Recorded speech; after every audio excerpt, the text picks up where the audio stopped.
best friend or his cousin or the three friends after that. My first sexual experience was a gang rape. After the rape, I told my mom. She was angry, she was crying. It was too much for her to hear. I begged her not to tell my dad, and to this day I don't think he knows. I was so afraid he'd find out, and all that pain and fear inside me just made me want to eat, because when I ate, all that went away. So I gained 100 pounds in a very short period of time, and my father didn't know why, so he would remind me every day how big I was getting. My mom knew what had happened and why I was so depressed and constantly running to food. She didn't know how to help, but she wanted to try something. So she got my stomach stapled when I was 17. After I had that surgery, I briefly lost weight. But it wasn't too long before I started gaining weight rapidly again. And I blew my staple line out from my stomach stapling surgery. I had to go in for another surgery so that they could repair my stomach. But I had done so much damage that they couldn't put my staples back in exactly the same way, so it wasn't effective anymore. Hey, this is the Antisocial Socialite back at it again. Thanks so much for tuning in. If you're new to the channel or you have not yet subscribed, please hit the subscribe button, smash that notification bell, so when I get to running this mouth, baby, you are in the loop. Thanks so much for tuning in. I hope everybody is doing well. You can see the title of the video, How Parental Failure Can Have Long-Term Effects. I just happened to switch on the TV and there was this episode of My 600 Pound Life, which I've seen some clips of it before. So when I saw it, I was gonna say, all right, I'm gonna do a little talk about, this episode. You know, the clip is cut short because I didn't have my phone to hand. This is very basic and primitive, so just bear with me. I'd say cash at me so I can get some equipment, but I don't have cash app, so it's like, okay, no worries.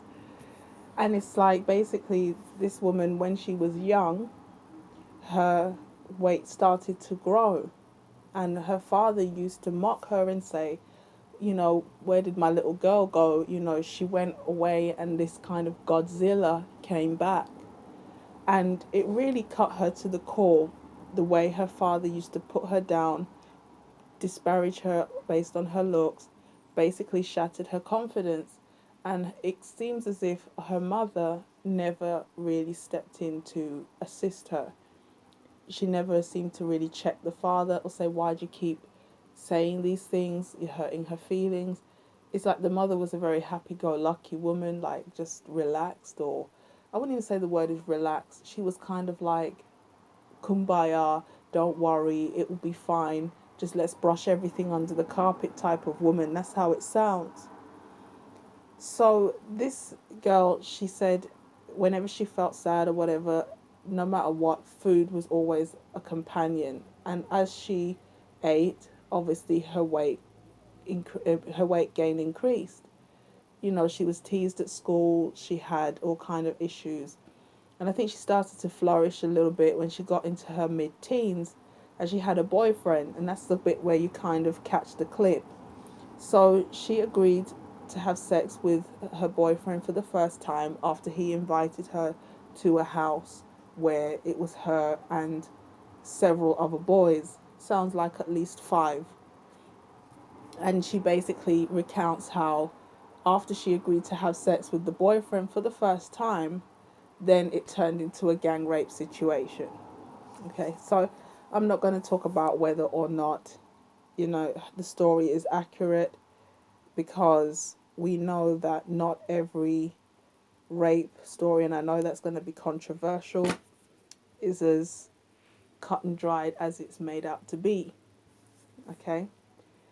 But whether there was some consent with regret, whether it really was a rape situation or not, the bit that I want to focus on is the fact that the father contributed to this girl's self esteem being the state that it was, that she made some poor quality decisions. The fact that she grew up in a household where the man that she should have been able to look up to as a father figure, as a role model, and basically a protector, was the very person who she could not turn to because they were the one putting her down. You know, it's quite it's quite challenging to be a child, because as a child you are under house arrest. You are at the mercy of the people around you because you are dependent upon them. And they are the ones that are going to shape your attachments. They're going to shape your understanding of love, relationships. And so it's quite confusing to be a child where you know the person who should be caring for you and protecting you is actually the one doing you the most harm. It's going to cause, an ambiguous type of relationship, which then gets carried over into adulthood because you are confused about what real love looks like. This relationship with her father is causing her stress, is causing her trauma, and that carried into her young teens, where she then, after having such low self esteem because of the things he used to say about her weight, which began to grow because she would comfort eat, then allowed her to be in a position where she's looking for male validation in the wrong type of men. All right, they were boys, maybe young men. And as a result of that insecurity, she then made herself vulnerable to being exploited. Now, I'm not saying that childhood trauma can then always be an excuse or a justification for adult um, maladaptive behaviors.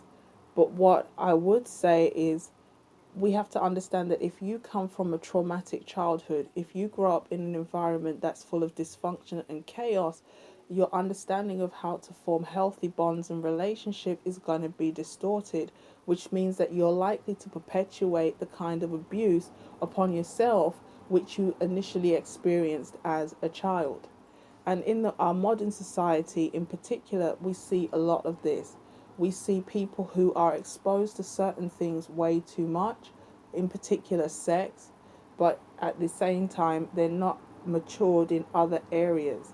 The parent child relationship is becoming very blurred now. Instead of there being discipline and order and a healthy balance of fun, but also structure, now it's very much we have to be best friends, which it can diminish the level of respect that a child has for a parent, but it also sets the child up to be dependent upon a parent for the rest of their life because they're not equipped.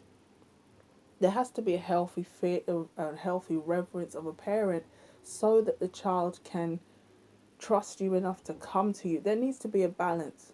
Trust in the sense, I love you, I can tell you things, you have my back, you give me sense of value, but at the same time, trust that when I don't know what to do, you have control and you're going to steer me in the right direction or discipline me, not out of aggression or anger, but because of genuine concern. And the scripture says, no discipline seems nice at the time.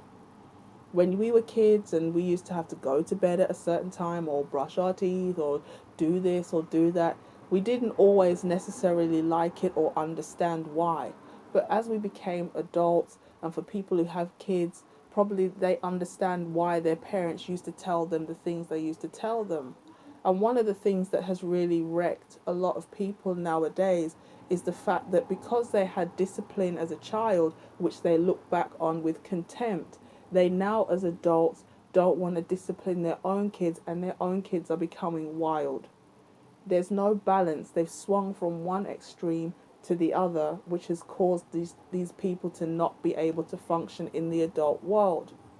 In this environment of put downs, pressure, maybe chaos, you have parents that one minute are pleased with you, the next minute they're pushing you away. There's a constant push pull.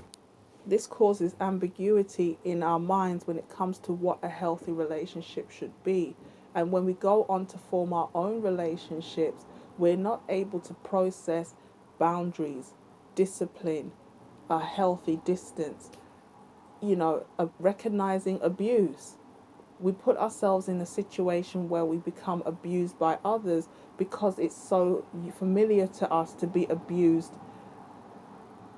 in our earlier life. So when I saw this, I wanted to just touch on it again because it's really important, especially in some of the more urban communities where being rough or maybe trying to force kids to take on a lot of adult responsibility at a young age and things like that is more common. In these kind of situations, that child doesn't get to develop at a natural speed. They don't get to become a rounded individual. And the fact that in this situation, parental alienation, parental put downs, it broke the person's confidence to the point where they turned to unhealthy sources of comfort and ultimately perpetuated the state of victimhood. Whereas initially they were victims of the adults around them, they then put themselves in a position to be victimized by others. So this is just to admonish people. I wanted to actually do a proper video on failures of parents because there is a job that parents have to fulfill, and when they don't, we end up suffering as kids because we are not prepared in the right way, we are not shaped in the right way, or we tolerate things that we shouldn't tolerate because we grew up in that environment. But this is just a little touch. When I saw this video, I wanted to just comment on it. Let me know what you think in the comment section, and catch you in the next one. Peace.